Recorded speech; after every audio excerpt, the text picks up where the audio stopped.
Hi, I'm Wendy with New Deal Creative Arts, Stories at 7.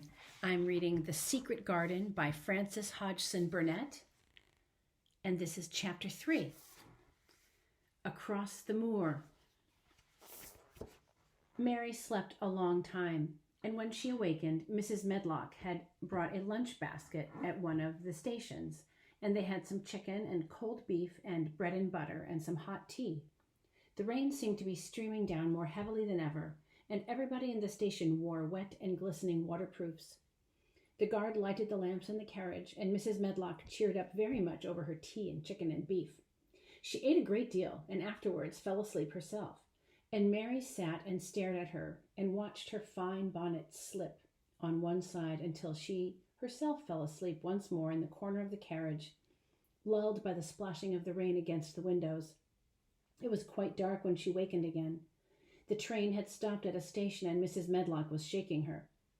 "You have had a sleep," she said. "It's time to open your eyes. We're at Thwaite Station, and we've got a long drive ahead of us." Mary stood up and tried to keep her eyes open while Mrs. Medlock collected her parcels. The little girl did not offer to help her, because in India the servants always picked up or carried things, and it seemed quite proper that other people should wait on her. The station was a small one, and nobody but themselves seemed to be getting out of the train. The station master spoke to Mrs. Medlock in a rough, good-natured way, pronouncing his words in a queer, broad fashion, which Mary found out afterwards was Yorkshire. "I sees they's got back," he said, "and they's brought the young un with thee." "Aye, that's her," answered Mrs. Medlock, speaking with a Yorkshire accent herself, and jerking her head over her shoulder towards Mary. "How's the missus?" "Well, no. The carriage is waiting outside for thee." A brougham stood on the road before the little outside platform. A brougham is a kind of carriage. Mary saw that it was a smart carriage and that it was a smart footman who helped her in. His long waterproof coat and the waterproof covering of his hat were shining and dripping with rain, as everything was, the burly station master included. When he shut the door and mounted to the box with the coachman and they drove off, the little girl found herself seated in a comfortably cushioned corner, but she was not inclined to go to sleep again. She sat and looked out of the window, curious to see something of the road over which she was being driven to the place Mrs. Medlock had spoken of. She was not at all a timid child, and she was not exactly frightened, but she felt that there was no knowing what might happen in a house with 100 rooms nearly all shut up, and a house standing on the edge of the moor. "What is a moor?" she said suddenly to Mrs. Medlock. "Look out of the window in about 10 minutes and you'll see," the woman answered. "We've got to drive 5 miles across Missel Moor before we get to the manor. You won't see much because it's a dark night, but you can see something." Mary asked no more questions, but waited in the darkness of her corner, keeping her eyes on the window. The carriage lamps cast rays of light a little distance ahead of them, and she caught glimpses of the things they passed.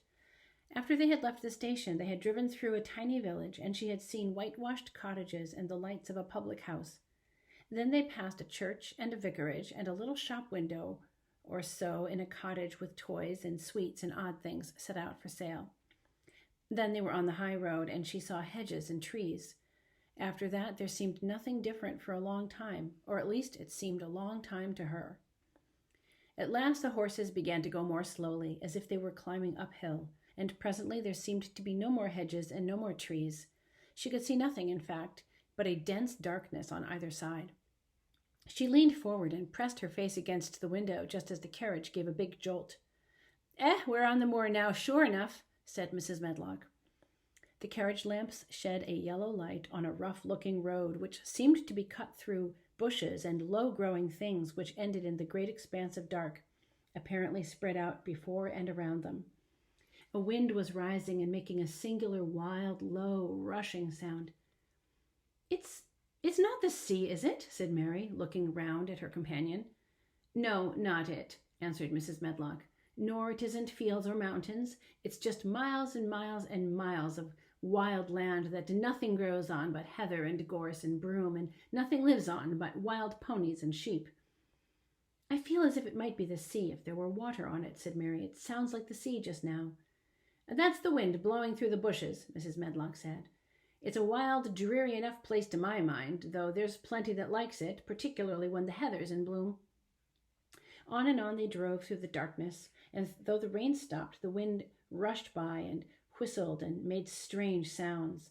The road went up and down, and several times the carriage passed over a little bridge beneath which water rushed very fast with a great deal of noise. Mary felt as if the drive would never come to an end, and that the wide, bleak moor was a wide expanse of black ocean through which she was passing on a strip of dry land. Here's a picture of the carriage going over the bridge with the little stream of water. "I don't like it," she said to herself. "I don't like it." And she pinched her thin lips more tightly together. The horses were climbing up a hilly piece of road when she first caught sight of a light. Mrs. Medlock saw it as soon as she did and drew a long sigh of relief. "Oh, I'm glad to see that bit of light twinkling," she exclaimed. "It's the light in the lodge window. We shall get a good cup of tea after a bit at all events." Here is the carriage going through some trees near the house.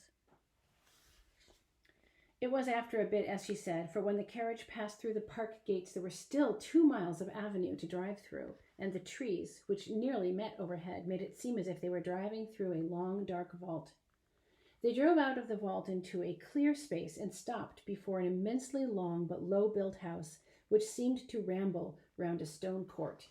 And here is a glimpse of the house through the trees.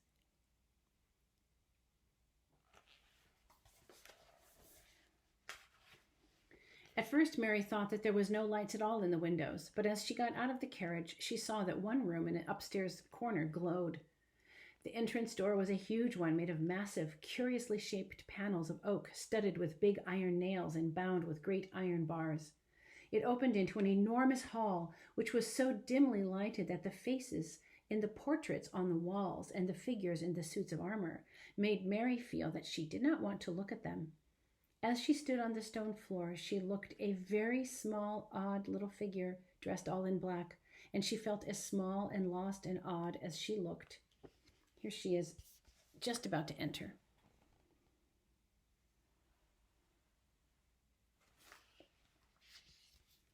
A neat, thin old man stood near the manservant, who opened the door for them.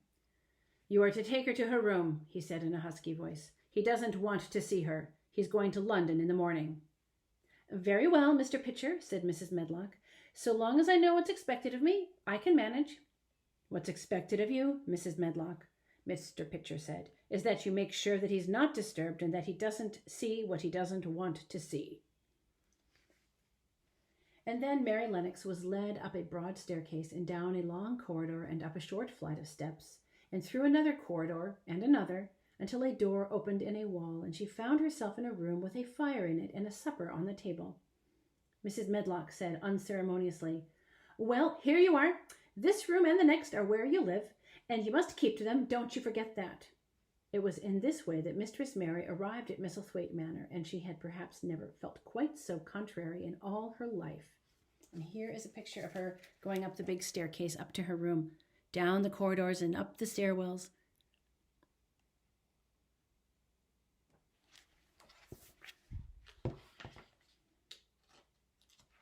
And that is the end of chapter 3.